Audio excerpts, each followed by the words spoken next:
सुप्रभात सज्जन श्रोते हो. मध्ये आपणा सर्वांचे सहर्ष स्वागत.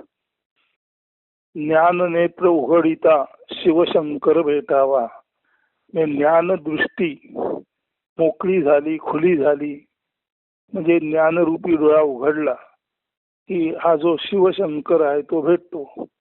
शिव याचा अर्थ पवित्र असा आहे आणि शंकर म्हणजे कल्याण करणारा, म्हणजे कल्याणाची पवित्र देवता किंवा देव शिवशंकर तेव्हाच भेटतो जेव्हा ज्ञानदृष्टी उघडी होते किंवा ज्ञानाचा डोळा उघडतो.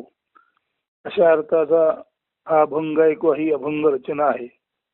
प्रथम ही 7 कडवी वाचून दाखवतो, एक एक कडव्याचा अर्थ सांगतो आणि नंतर नेहमीप्रमाणे पुन्हा तो अभंग वाचून हे निरूपण संपन्न होईल. ज्ञाननेत्र उघडिता शिवशंकर भेटावा. पहिलं कडवं आहे, सर्व व्याप्त राहे ओसंडून वाहे ब्रह्मचेतना जीव जगत जगदीश्वर आहे. सर्वत्र व्यापून राहिलेली आहे आणि इतकंच नव्हे, ती व्यापून परत ओसंडून ओतप्रोत भरून वाहत आहे. अशी ही ब्रह्मचेतना, असं हे ब्रह्मामध्ये पसरलेलं चैतन्य, हे चैतन्य हेच पुढे जाऊन जीवांची निर्मिती करतो. त्या जीवांचं जग व्यापक जग तयार होतं आणि जीव आणि जगत यांना नियंत्रण करणारी जगदीश्वर शक्ती सुद्धा या ब्रह्मचेतनेतूनच कार्य करते. म्हणजे सर्वत्र ब्रह्मचेतना व्यापलेली असून ती ओसंडून वाहत आहे आणि या ब्रह्मचेतनेच्याच काही अंशातून विविध जीव, त्या जीवांचं जगत आणि जीव आणि जगत यांची नियमन करणारी नियामक शक्ती जगदीश्वर शक्ती निर्माण होते. म्हणून पहिलं कडवं आहे, सर्व व्याप्त राहे ओसंडून वाहे ब्रह्मचेतना जीव जगत जगदीश्वर आहे. दुसरं कडवं आहे, अजन्मा मरणा ब्रह्मचेतना स्वयंभू तीच सर्व मंगल मांगल्य रूप देव नाव त्या शिवशंभू. ही जी ब्रह्मचेतना आहे ती अजन्मा आणि अमरण आहे. याचा अर्थ ही ब्रह्मचेतना तिची तीच स्वयंभू स्वतः निर्माण झालेली आहे. ब्रह्मचेतनेचा जन्मदाता कोणी नाही आणि जन्मदात्री कोणी नाही. ही ब्रह्मचेतना स्वयंभू आहे, म्हणजे स्वतःच ती स्वपणे निर्माण झालेली आहे. ही ब्रह्मचेतना स्वतःच स्वयंभू, स्वतःच भू म्हणजे निर्माण झालेली अशी ब्रह्मचेतना ही स्वतः निर्माण झालेली असल्यामुळे तिचा कोणी पिता किंवा माता नसल्यामुळे वेगळ्या अर्थाने ही ब्रह्मचेतना मातृपितृ विरहित स्वयंभू स्वतःशी निर्माण झालेली, ही स्वतःहून निर्माण झालेली अशी ही ब्रह्मचेतना ती स्वयंभू आहे. ती मातृपितृ विरहित म्हणजे स्वतः निर्माण झालेली, म्हणजे स्वतःच स्वेच्छेने निर्माण झालेली अशी ही अजन्मा अमरणा ब्रह्मचेतना स्वयंभू आहे. आणि ती स्वयंभू चेतनाच सर्व मंगल मांगल्य रूप देव. ही जी ब्रह्मचेतना आहे तीच खऱ्या अर्थाने सर्वांचं मंगल करणारी आणि मांगल्य रूप कल्याणकारी देव किंवा देवता म्हणून वावरते. आणि या ब्रह्मचेतनेला सर्व मंगल मांगल्य रूप देव म्हणतात आणि त्याचंच नाव शिवशंभू. आता वर स्वयंभू म्हणजे स्वतःच निर्माण झालेली, म्हणजे ज्या ब्रह्मचेतनेचं मातृपितृत्व कोणाकडे नाही अशी ही ब्रह्मचेतना स्वतःशी स्वतंत्रपणे निर्माण झालेली म्हणून ती स्वयंभू आहे. आणि ती स्वयंभू ब्रह्मचेतनाच तिच्या काही अंशातून जीव जगत आणि जीव जगताना नियंत्रण करणारी ईश्वरी शक्ती म्हणजे जगदीश्वर शक्ती निर्माण करते. अशी ही जीव जगत जगदीश्वर या पद्धतीने विश्व निर्माण करणारी ही ब्रह्मचेतना स्वयंभू असून तीच सर्वार्थाने सर्वांचं मंगल करणारी, कल्याण करणारी देव किंवा देवता रूप अशी ती शक्ती.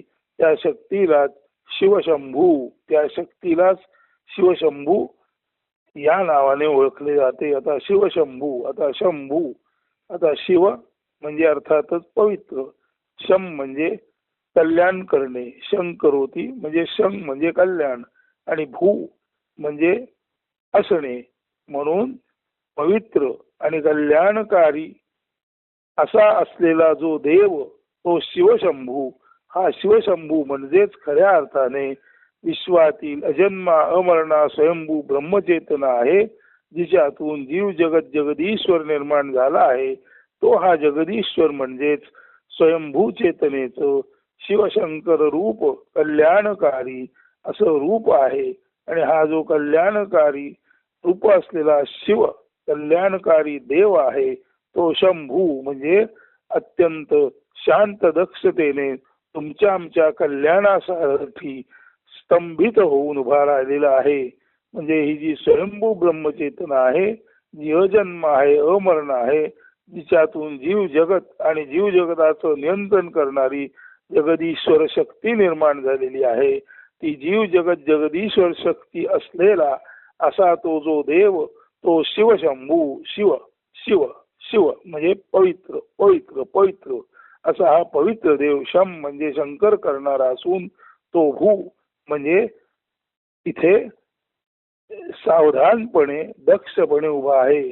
म्हणून हा शिवशंभू हा जो आहे हा शंकर तुमचं आमचं कल्याण करणारा देव या पृथ्वीवर अत्यंत शांत दक्षतेने तुमचं आमचं कल्याण करण्यासाठी तटस्थ पद्धतीने आणि ज्याला आपण म्हणतो साक्षीत्वामध्ये आवड निवड रहित साक्षीत्वामध्ये असा हा शिवशंभू कल्याणकारी शंकर देव इथे कायमस्वरूपी या पृथ्वीवर उभा आहे.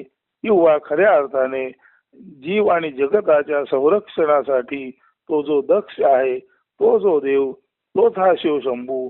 आणि हा शिवशंभू सुद्धा मूलतः सर्वव्याप्त असलेल्या आणि ओसंडून वाहणाऱ्या ब्रह्मचेतनेतूनच जीव जगत निर्माण झाल्यानंतर त्या जीव जगताचं रक्षण करणारा जगदीश्वर देव म्हणून हाच शिवशंभू या सर्वव्याप्त ब्रह्मचेतनेतून निर्माण झाला आहे. आणि सर्वांचं मंगल कल्याण करणारा हा मांगल्य रूप असा पवित्र देव जो आहे त्यालाच शिवशंभू म्हणतात. आता तिसरं कडवं, हा जो शंभू आहे त्याला शंकर म्हणतात. तर त्या दृष्टीने पुढचं तिसरं कडवं वाचा किंवा ऐकून त्याचा अर्थ समजून घ्या. शंकरोती शंकर सर्व मंगल कल्याणकारी जीवांतरी वसे जान ज्ञान रूपे आत्मा तोची जीवा उद्धरी. शंकरोती इति शंकरा म्हणजे कल्याण करतो तो शंकर असा हा शंकर सर्वांत मंगल करणारा आणि कल्याणकारी आहे.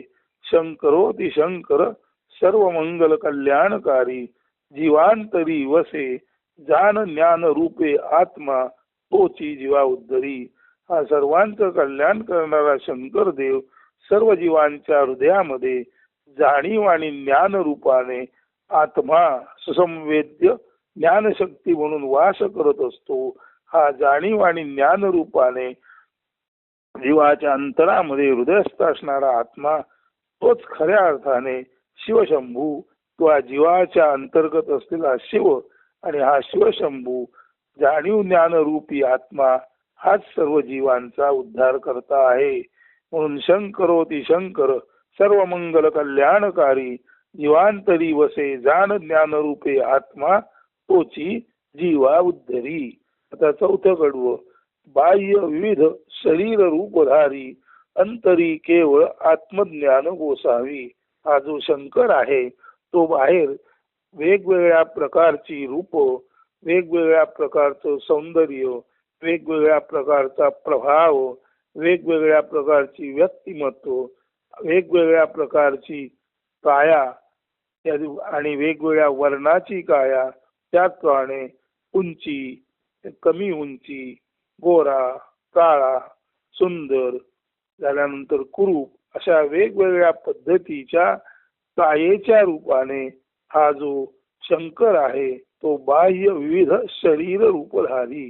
हा जो शंकर आहे तो जीवांमध्ये आणि अर्थातच माणसांमध्ये प्रामुख्याने विविध तऱ्हेचे वर्ण, रंग, उंची कमी जास्त असणे, सौंदर्य, कुरूपता, विरूपता किंवा शरीर सौष्ठवपूर्ण असणे किंवा विकलांग असणे, दिव्यांग असणे अशा विविध तऱ्हेच्या शरीर किंवा कायाधारी पद्धतीने बाह्य रूपात हा जरी शंकर दिसत असला तरी अंतरी केवळ आत्मज्ञानी गोसावी. तरी माणूस कसाही बाह्य रूपान दिसत असला, जीव कसाही बाह्य रूपान दिसत असला, विविध आकार असतील, गुण असतील, भाव असतील, परंतु बाह्यांगे जरी हा शंकर वेगवेगळ्या तऱ्हेचा दिसत असला तरी जीवाच्या आत तो केवळ आणि केवळ गोसावी म्हणजे विरक्त, निरपेक्ष, साक्षीत्वात असणारा असा हा जीवाच्या अंतरातील हा जो गोसावी विरक्त बैरागी जो आहे तो खरा आत्मज्ञानी असणारा आत्माच आहे. म्हणजे आत्म्याने म्हणजेच शंकराने शरीराच्या दृष्टीने बाहेर विविध विचित्र वाटणारे सुद्धा देह धारण केले असतील, रंगरूप वर्णनामध्ये भेदाभेद असेल, परंतु सर्व शरीरांच्या अंतर्गत जीवांच्या अंतर्गत शिव म्हणून हा शंकर गोसावी आहे, तो विरक्त आहे, वैरागी आहे, तो आत्मा आहे आणि आत्मा हा निरपेक्ष आहे. हा निरपेक्ष आत्मा हाच खरा विरक्त वैरागी गोसावी म्हणजे जीवाच्या आत नांदणारा शिव आहे.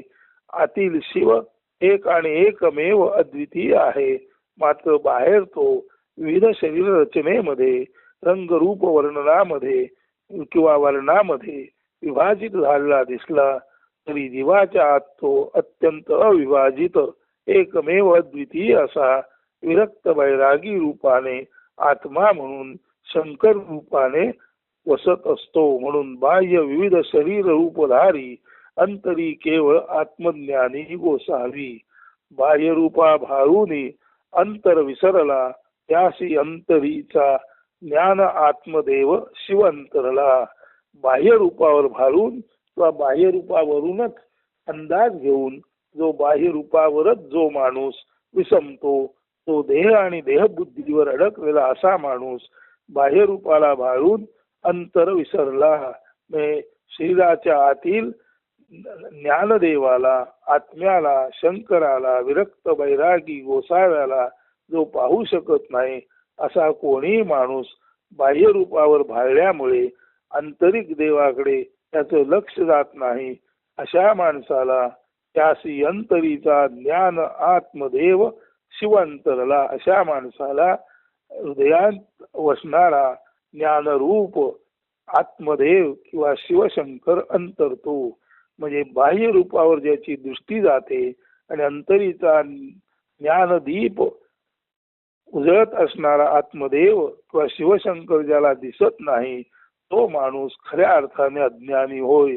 याच अर्थाने आपण लक्ष दिलं पाहिजे की बाह्यरूप कितीही ओंगळ असलं, कितीही कुरूप असलं तरी आतमध्ये जो जीवन रस ज्यामुळे प्रत्येक जीवाला मिळतो तो जीवन रस प्रवाहित करणारा जो कोणी आहे तो आत्मा आहे. तो आत्मा ज्ञानाचा जीवन रस किंवा ज्ञानाचा प्रसव जीवाच्या हृदयात करत असतो आणि जीवाच्या हृदयात शिवरूपी आत्मा ज्ञान प्रसव करतो, ज्ञान गंगा वाहती ठेवतो आणि हे जे आत्मज्ञान आहे ते त्यालाच कळू शकतं जो बाह्य रूपावर भाळत नाही आणि अंतरीच्या ज्ञान रूपावर, आत्मरूपावर, शिवरूपावर ज्याचं लक्ष असतं. म्हणून बाह्य रूपा भाळूनी अंतर विसरला, त्यासी अंतरीचा ज्ञान आत्मदेव शिवंतरला. ज्याने बाह्य रूपावरच लक्ष दिलं त्याला त्याच्या हृदयातील ज्ञानरूप आत्मा किंवा शिवशंकर याचे पासून अंतर पडते. म्हणजे तो खऱ्या अर्थाने देवदिव्यत्वापासून दूर राहतो. हे झालं 5वं कडवं. 6वं कडवं, अंतरीचे गुज गुह्य शिवतत्व न दिसे डोळा, ध्यान चिंतन निध्यास उघडे अंतर्ज्ञान डोळा. हे जे अंतरीचं रहस्य आहे, गुह्य आहे, हे जे शिवतत्व आहे, आत्मतत्व आहे हा जो अंतरीचा सर्व मंगल मांगल्ये शिवे सर्वार्थ साधिके शरण्ये त्र्यंबके गौरी नारायणी नमोस्तुते असा हा जो अंतरीचा शंकरोती ती शंकर आहे, व हा जो नारायण आहे तो नारायण म्हणा, शंकर म्हणा, आत्मा म्हणा, बैरागी विरक्त गोसावी म्हणा, हा जो कोण प्रत्येक जीवाच्या आतमध्ये शांत दक्षतेने जीवाच्या आत रक्षण करण्यासाठी शिवरूपी वसलेला आहे, त्याचं दर्शन व्हायचं असेल तर म्हणजे हृदयांतर्गत जे गुज आहे, गुह्य आहे, रहस्य आहे, आत्मज्ञान आहे, ते जर पाहायचं असेल तर त्यासाठी आपला हा जो चर्म डोळा, नेहमीचे डोळे पुरेसे नाहीत, तर ध्यान चिंतन आणि निधिध्यास मार्गाने जर माणूस गेला, सतत ध्यान चिंतन आणि निशिदिनी ध्यास जर त्या आत्म्याचा आपणाला असेल तरच अंतर्ज्ञान डोळा, तरच आपल्या हृदयातील आत्मा, शंकर, नारायण, विष्णू, शिवतत्व हे जे काही सर्व वेगवेगळ्या नावाने ओळखले जाते ते प्रत्यक्षात केवळ आणि केवळ जे आत्मतत्व आहे ते आत्मतत्वाचे ज्ञान तेव्हाच होते जेव्हा अंतर्ज्ञानाचा डोळा उघडतो. आणि अंतर्ज्ञानाचा डोळा उघडण्यासाठी साधकाने देह आणि देहबुद्धीवर न राहता केवळ शांत निवांतपणे ध्यान चिंतन निधिध्यासन मार्गाने या सर्व अस्तित्वाचं मूळ शोधायचा प्रयत्न केला तर या सर्व अस्तित्वाचं मूळ साधकाला त्याच्या हृदयातच शिवशंभू, शिवशंकर, आत्मा, जगदीश्वर, विश्वनारायण, आदिनारायण या पद्धतीने होऊ शकतं. म्हणून अंतर्ज्ञान डोळा उघडण्यासाठी ध्यानचिंतन निधिध्यासन अत्यंत आवश्यक आहे. आणि त्या कारणाने अंतर्ज्ञानाची दृष्टी जागृत होते आणि आपल्या हृदयांतर्गत असलेलं, जीवांतर्गत असलेलं शिवतत्व, आत्मतत्व आणि त्याचं संपूर्ण आत्मज्ञान माणसाला होतं. नव्हे ज्याला मी शोधतो तो आणि मी एकच आहे हे ज्ञान त्याला होतं. आणि तेव्हाच तो सोहम हवसो किंवा हम सहा सहा हम मे जो मी शोधतो तो मीच आहे, नव्हे मी आणि तो एकच आहे हे जे त्याला ज्ञान होतं ते ध्यान चिंतन निधिध्यास त्या अभ्यास मार्गाने गेल्यामुळे त्याची अंतर्दृष्टी जागृत होते आणि मग साधकाला हे शिवतत्व त्याच्या दिव्य दृष्टीला पडते. म्हणून निधिध्यास मार्ग कधी न सोडावा, मी माझेपणा त्वरित टाकावा. म्हणून ध्यान चिंतन निधिध्यास करताना सुद्धा मी माझेपणा म्हणजे अहम भाव, अहंकार टाकावा. म्हणून मी माझेपणा टाकून निशिदिनी जर आपण परमेश्वराचा या विश्वाच्या मुळाशी असलेल्या आदितत्वाचा ध्यास घेतला तर तेव्हा तो कळेल शिव आत्मा भेटेल. ज्ञान नेत्र उघडता स्वभावे सहज शिवशंकर भेटावा. म्हणून मी माझेपणा त्वरित टाकून जर निशिदिनी त्याचा आणि त्याचाच म्हणजे विश्वनिर्मितीच्या मुळाशी असलेल्या देवाचा शोध घ्यायचा आपण प्रयत्न केला तर निश्चितच या निध्यास मार्गाने आपणाला आपल्याच हृदयातील शांत निवांतपणे बसलेला तो शिवशंभू, तो शिव, ते आत्मतत्व आपणाला दिसेल. तो जे काही सांगतो ते आपणाला जाणवेल. ते आपल्या जाणीवेत आल्यानंतर आपल्या शब्दामध्ये ते उतरलं जाईल. अभंग रूपाने ते आपणही ऐकू, इतरांनाही ऐकवण्यासाठी आपण उद्युक्त असू. आणि खऱ्या अर्थाने आत्म्याचं आत्मज्ञान जेव्हा झालं तेव्हा ते आत्मज्ञान झाल्यामुळे आपणाला जो आनंद मिळतो तो आनंद आपण इतरांनाही ते तत्वज्ञान पद्य रूपात मांडून, अभंग रूपात मांडून त्याचा व्यवस्थित अर्थ सांगून इतरांनाही आपणाला जे परमेश्वरी ज्ञान मिळालं त्या ज्ञानाचा फायदा इतरांनाही मिळावा अशा पद्धतीने निरपेक्ष व्हावे. जेव्हा साधक निध्यास मार्गाचा अवलंब करतो तेव्हा अर्थातच त्याचा मी माझेपणा म्हणजे वैयक्तिक अहंकार जातो. आणि मी माझेपणा गेल्यानंतर हा मी नष्ट झाला तरी आता तो दॅट म्हणजे सहा म्हणून परमेश्वर म्हणून स्वतःच मी त्याची अनुभूती होऊ लागतो. आणि ती अनुभूती घेता घेता आत्म्याचं आत्मज्ञान मिळतं. आणि आत्मज्ञान ज्या वेळेला मिळतं तेव्हा साधकाचा अर्थात ज्ञान नेत्र उघडलेला असतो. आणि एकदा का ज्ञान नेत्र उघडला, एकदा का ज्ञानाची दृष्टी जागी झाली, ती ज्याची ज्ञान दृष्टी जागी झाली त्याला स्वभावे सहज, त्याला सहजासहजी स्वभावे म्हणजे आत्म्याचा भावरूप, आत्म्याचा भावाविष्कार त्याच्यासाठी सहज ध्यानात येतो. आणि आत्मा काय सांगतो ते तत्वाचं ज्ञान सुद्धा त्याला सहजासहजी स्वभावे म्हणजे आत्मभावी जो झाला, त्या अशा या आत्मभावी माणसाला तो स्वभाव त्याला प्राप्त झाल्यामुळे तो स्वतःच आत्मा असल्याचा भाव त्याच्यामध्ये ज्याला आपण म्हणतो प्रकट होतो. असा ज्याच्यामध्ये स्वभाव आत्मभाव प्रकट होतो, असा स्वभाव प्रकट झालेला जो माणूस असतो त्याचा स्वाभाविकच ज्ञाननेत्र उघडा असतो. आणि ज्याचा ज्ञाननेत्र उघडला त्याला स्वभाव म्हणजे आत्मभाव म्हणजे काय कळलं, त्याला आत्मज्ञान म्हणजे काय कळलं. आणि हे सर्व सहजासहजी अनायसे कळतं जेव्हा तो निरुध्यास मार्गाने चालत असतो. आणि तेव्हाच खऱ्या अर्थाने जीवाला त्याच्या अंतर्गत असलेला सर्वांचं कल्याण साधणारा शिवशंभू किंवा शिवशंकर भेटतो. म्हणून निरुध्यास मार्ग कधी न सोडावा, मी माझेपणा त्वरित टाकावा, तेव्हा तो कळेल शिव आत्मा भेटेल, ज्ञाननेत्र उघडता स्वभावे सहज शिवशंकर भेटावा. म्हणून ज्ञाननेत्र उघडिता शिवशंकर भेटावा अशा अर्थाचं हे अभंग रूप काव्य आपल्या पुढे जे 7 कडव्यांचं आहे ते सविस्तर अर्थासहित त्याचं निवेदन करून झालं. आता पुन्हा एकदा तो अभंग नीट वाचत आहे. लक्षपूर्वक ध्यानपूर्वक ऐका की ज्या योगे आपलीही ज्ञानदृष्टी मोकळी होऊन आपणालाही आत्मतत्व भेटीचा लाभ मिळेल. तर ऐका.